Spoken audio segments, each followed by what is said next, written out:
최근 대한민국 연예계와 체육계를 뒤흔든 땡땡 운동이 몇 차례 일어났었습니다. 대표적으로는 2018년 성범죄로 고발하는 미투 운동, 2019년 체육계 불법 약물 사용에 관련한 약투 운동, 2020년 채무에 관련한 비투 운동 등을 꼽을 수 있겠습니다. 그리고 2021년 가장 뜨거운 이슈는 연예 스포츠계의 학교폭력 사건에 대하여 폭로하는 학투 운동이라고 이야기할 수 있을 것 같습니다. 대한민국을 뒤흔든 학투 운동, 과연 체육계에서는 학투 운동에 관련한 어떤 이슈가 있었는지 한번 알아보도록 하겠습니다. 지난 2월에 터진 이재영, 이다영이 쏘아올린 학폭 이슈가 좀처럼 사그라들지 않고 있습니다. 체육계를 넘어 연예계까지 큰 논란이 된 학교폭력이 지속적으로 높은 사회적 관심을 받으며 3월 셋째 주 스포츠 이슈 관심도에서 학교폭력 키워드가 1위를 기록하게 되었습니다.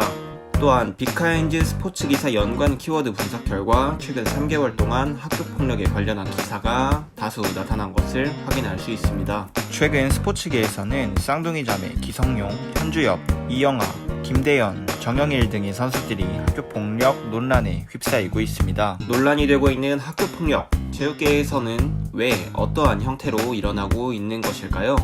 1972년도 대학 입시 체육 특기자 제도의 도입과 더불어 프로스포츠의 발전과 스포츠 강국을 만들겠다는 일념 하에 엘리트 선수들의 합숙 문화가 체육계에 번졌습니다. 기존부터 수직적이고 보수적이었던 운동부가 합숙까지 하게 되었으니 폭언 및 폭행은 불보듯 뻔한 일이었고, 코치 감독이 선수들에게 또 선배가 후배에게로 자연스럽게 흔히 말하는 부조리함과 내리갈굼이 이루어질 수밖에 없는 환경이 만들어졌던 것입니다. 이러한 문제를 인지하고 개선하고자 운동부 문화에 대한 스트레스에 관한 연구가 이어졌지만 실효성은 의문부호가 조금 붙는 것 같습니다. 보통의 일반 청소년들이 스트레스를 해소하는 데는 스포츠가 굉장히 큰 영향을 미친다고 합니다. 하지만 누구나 그렇듯 즐기던 게 업이 되면 즐기기 어려운 게 보통이겠죠. 엘리트 선수에게 스포츠는 오히려 스트레스로 다가온다는 것은 여러가지 연구를 통해 이미 밝혀진 사실인데요. 과열된 경쟁열에 의한 육체적, 심리적 부담감,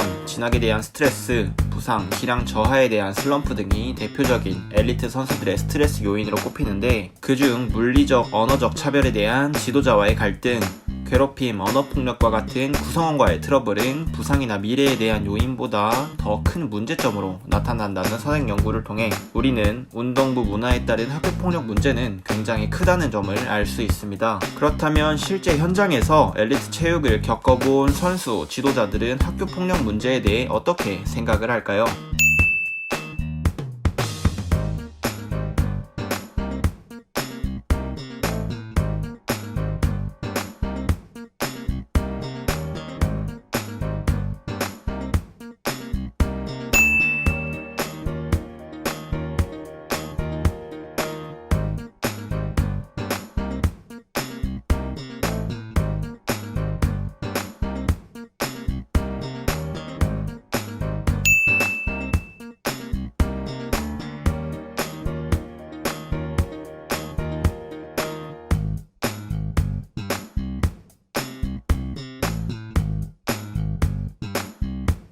우리는 어린 시절 편을 나누어 뛰어놀곤 했는데 항상 한 명씩 사람이 남곤 했었습니다. 우리는 그런 친구들을 깍두기라고 부르며 함께 뛰어놀았습니다. 어떻게든 함께 살아가는 방법을 누가 가르쳐주지 않고도 찾은 것이죠. 하지만 이제 더 이상 학교와 놀이터에서 깍두기는 찾아보기 어렵게 되어버린 것 같습니다. 밝고 건전한 학교생활 문화와 엘리트 스포츠 문화가 하루빨리 자리 잡았으면 좋겠습니다.